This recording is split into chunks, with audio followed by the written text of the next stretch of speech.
Not just drugs, but auto thefts, extortion, and assaults are the stock in trade of San Francisco's Asian street gangs.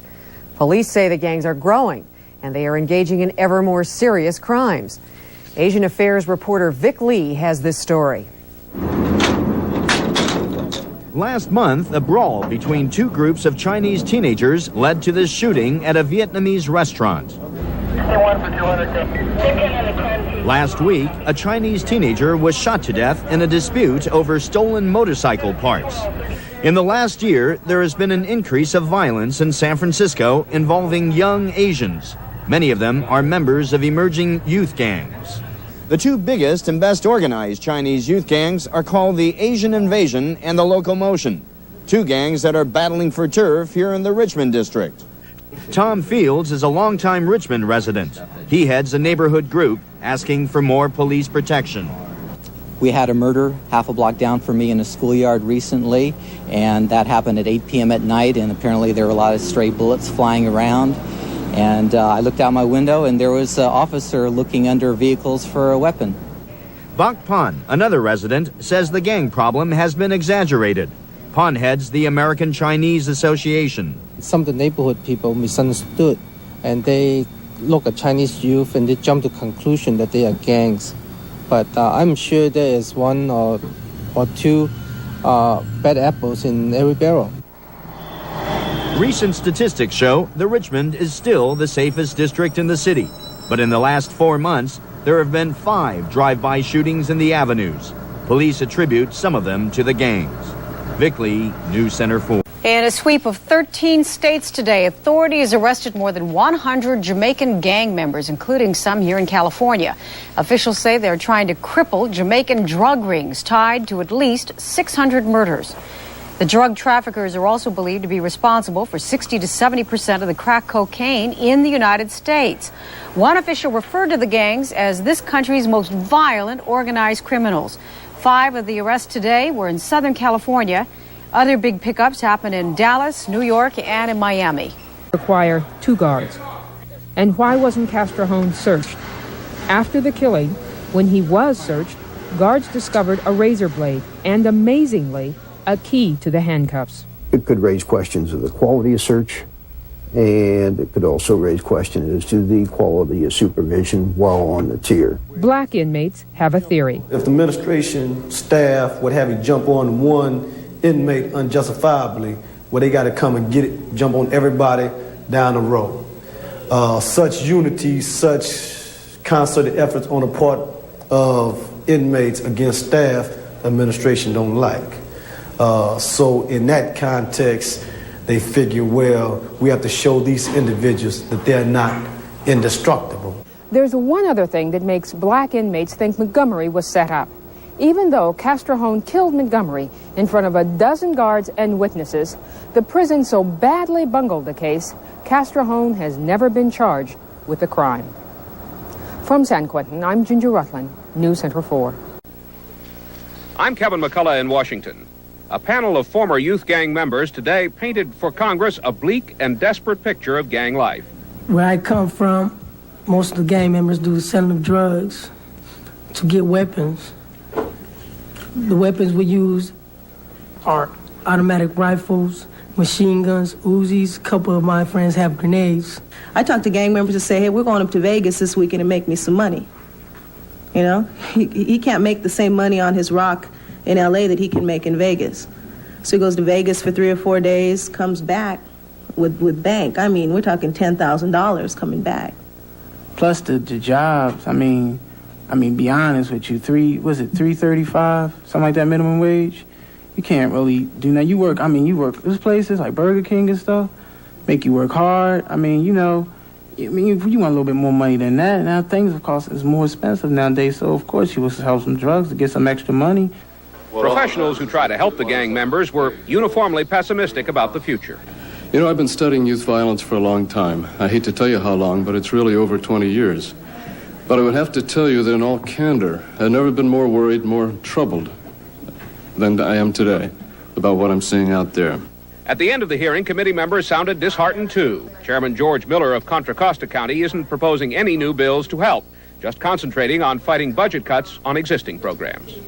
In Washington, Kevin McCullough, News Center 4. This is Bob Serkin in Sacramento, at headquarters of the Western States Information Network, trying to wage a high-tech war on drugs and the gangs which deal them. This is a federally funded clearinghouse for narcotics intelligence, gathered and traded by the Justice Departments of California, Oregon, Alaska, Hawaii, and Washington. The computers here are spitting out information on 75,000 known drug smugglers, traffickers, and money launderers. At least a quarter of them members of the Crips and the Bloods, rival L.A. gangs shooting it out for control of rock cocaine markets from Honolulu to Anchorage. We're in trouble. Don Myers, director of Western States Info Network, cites a recent Hawaii case as an example of the drug gang's boldness. We're seeing more violence. For example, we know of a case where a police officer who made an arrest on what we believe to be a Crip associate, or a Crip, was later assassinated.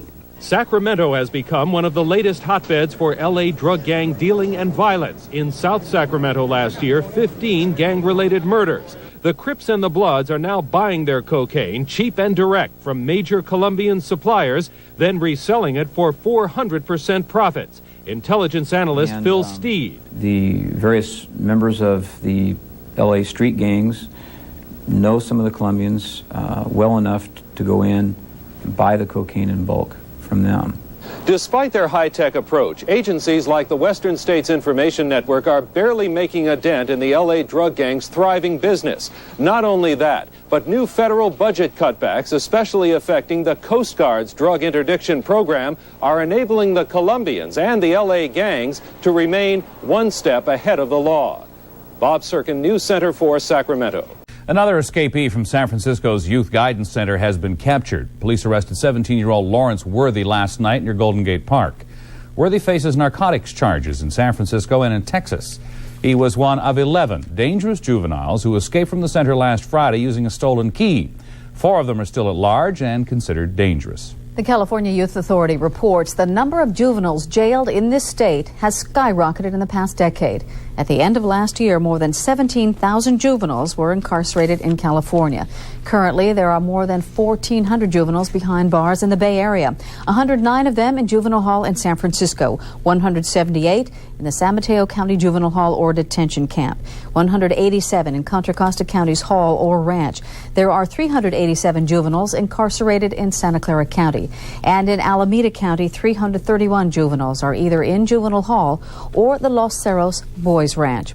Well, the ranch is an alternative. It's a place where some young people are sent in hopes of keeping them out of prison and returning them to the streets as productive citizens. As Channel 7's Willie Monroe reports, those who run the program say it is just what some kids need. It took 18-year-old Mark Tatman 6 months at the Los Cerros Boys Ranch to earn the privilege of a home visit pass.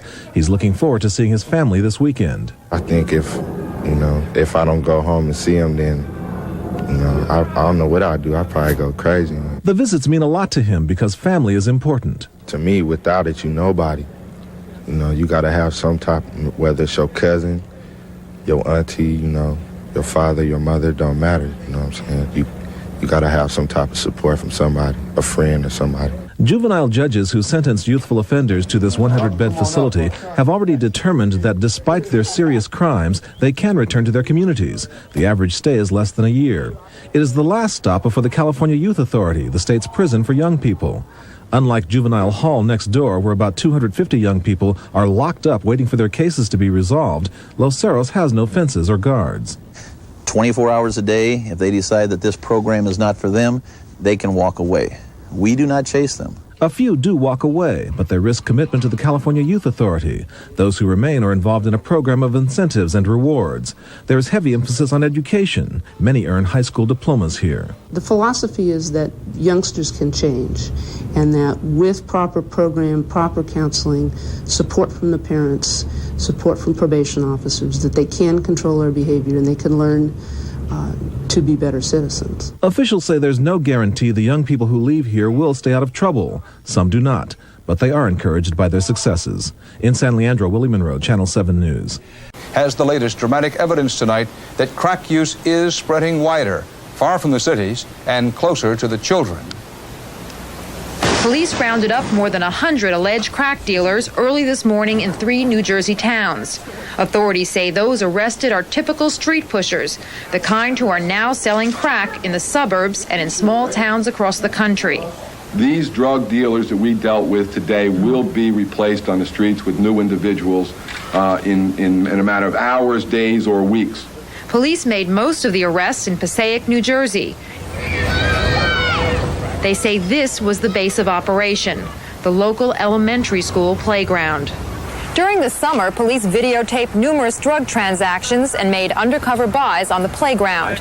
They say much of it took place in broad daylight in front of young children. Passaic used to be a lovely town. I used to like it a lot. I think the neighborhood is getting worse. I think it's hard on the parents to have to send their kids to this school. We're struggling for an answer. We want to be rid of this. And so does law enforcement, which is tracking the near uncontrollable spread of crack from the cities to outlying areas, like this tiny South Georgia town. Police here recently arrested 19 people and confiscated $25,000 worth of crack. We have seen drugs start before and spread across the country. Nothing with the speed that we have seen with crack. Police say today's investigation was designed to find out how much and how fast crack is infiltrating the state. For people in this neighborhood, the answer is too fast. They fear the dealers will be back in the schoolyard before class is out tomorrow. Victoria Corderi, CBS News, Passaic, New Jersey. City police suspect heavily armed caravans are being used now to transport large amounts of money and crack cocaine from one neighborhood to the next. We have 3 reports tonight on gang-related drug problems in 3 Bay Area cities, beginning with this exclusive report from Mike Kelly in San Francisco. Groups of cars, suspected crack caravans, have been spotted by police rolling down city streets in the past 3 to 4 weeks. City police and federal drug agents tell News Center 4 exactly how these drug-running convoys operate. They say as many as 5 cars are involved. In the middle are security cars, gang members armed with semi-automatic weapons. One of them is the so-called mule or stash vehicle. It contains large amounts of cash and crack cocaine. The lead car and tail car are clean. Police say these decoys will take evasive action, even cause an accident if the caravan is threatened. The most recent sighting of a suspected crack caravan was early Monday evening here at the corner of Paloux and Ingalls in the Bayview district. An officer safety alert broadcast over police radios advised patrol cars not to approach the convoy unless they had sufficient backup. What became of that caravan is not known, but an undercover federal drug agent interviewed by News Center 4 says the drug convoys are a trademark of LA gangs. Those gangs, he says, supply 50% of the crack cocaine to the San Francisco area. Police say the caravans were initially conceived as protection from other drug dealers and are highly sophisticated, even equipped with police radios. In San Francisco, police have not yet confronted one of the caravans. They say they're concerned about being outgunned and outmanned. Federal agents say the gangs are ruthless and show no remorse about shooting down innocent people who happen to get in their way. In San Francisco, Mike Kelly, News Center 4. 3 days after Andrew swept through southern Florida, an estimated 180,000 people are still homeless. A dawn-to-dusk curfew is still in effect, and 200 people have already been arrested for looting.